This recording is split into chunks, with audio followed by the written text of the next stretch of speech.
శ్రీ రామకృష్ణ ప్రభ ఛానల్ను చూడండి, మాసపత్రికను చదవండి. శ్రీరామకృష్ణ ప్రభ యూట్యూబ్ ఛానల్ వీక్షకులందరికీ నమస్కారం. శ్రవణం కీర్తనం విష్ణు స్మరణం పాదసేవనం అర్చనం వందనం దాస్యం సఖ్యం ఆత్మనివేదనం అని భక్తిని నవ విధాలుగా చెప్తారు. భక్తి సామ్రాజ్యంలో శరణాగత తత్వంతో ఆ భగవంతుణ్ణి చేరుకోవడం కోసం ఆర్తితో ఆర్ద్రతతో తప్పించిపోయిన భక్తాగ్రేసులనెందరినో మనం చరిత్రను పరిశీలిస్తే చూడవచ్చు. భక్తి అంటే చిన్నపిల్లాళ్ళ ఉద్వేగపడడం, కన్నీరు కార్చడమే అని మనకు అనిపిస్తుంది. ప్రస్తుత కాలంలో ఇలా కన్నీరు పెట్టుకోవడం అనేది ఒక మానసిక దౌర్బల్యంగా అందరూ అనుకుంటారు. అయితే భక్తి అంటే కేవలం కన్నీళ్లే కాదండి. ఆ కన్నీళ్ల వెనక ఉన్న ఉద్వేగాన్ని, మనో నైర్మల్యాన్ని, పవిత్రతని అర్థం చేసుకోవడం ఎంతైనా అవసరం. నిజానికి మానసిక ఉద్వేగాలు లేని మనిషి అసలు మనిషే కాదు. మానవీయ కోణం కొరవడిన మానవుని మనస్సు బండరాయితో సమానం. ఒకసారి మనం ఆలోచించి చూస్తే ఈ ఉద్వేగాలు అనేవే లేకపోతే మనిషికి ఆ బల్లలకి కుర్చీలకి కూడా తేడానే లేదు. అయితే ఆధునిక జీవనంలో చాలామంది ఈ ఉద్వేగాలను మానసిక బలహీనతగా భ్రమపడుతూ ఉన్నారు. అందుకే మనలో చాలామందిలో ఎంత హృదయమైన దయనీయమైన సంఘటనను చూస్తున్నా కూడా మనసు కొంచెం కూడా చలించదు. ఇది భగవద్గీతలో భగవానుడు చెప్పినట్టు ఒక అసురీ లక్షణం అండి.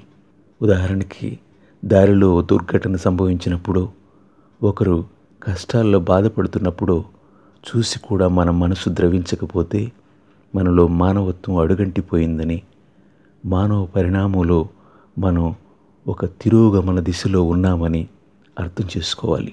అదేవిధంగా హృదయం కరిగి అప్పుడప్పుడు కన్నీరుగా జారకపోతే అది హృదయమే కాదు. ఉద్వేగం కలిగినప్పుడు ఓ కన్నీటి చుక్క రాలుతుంది, అది మంచిదే. మహాత్మా గాంధీ తన అర్ధాంగి కస్తూరిబాయి అంత్యక్రియల సమయంలో ఒకంత ఉద్వేగానికి గురయ్యారు. చివరికి కళ్ళలో కన్నీటి చుక్క కూడా ఉబికింది. వెంటనే గాంధీజీ చెమ్మగిల్లిన కంటిని తుడిచేసుకోవడం ఆ సన్నివేశంలో ఎంతో ఆర్ద్రతను నింపింది. అత్యంత నిష్ఠాగరిష్ఠుడైన అంతటి మహాత్ముడి కళ్ళ నుంచి ఓ కన్నీటి చుక్క కారడం సాధారణ ప్రజానీకపు కన్నీటి ప్రవాహంతో సమానంగా చెప్పుకోవచ్చు. గంభీరంగా ఉండడం అంటే గుండెను బండ చేసుకోవడం కాదని నిరూపించారు జాతిపిత గాంధీజీ.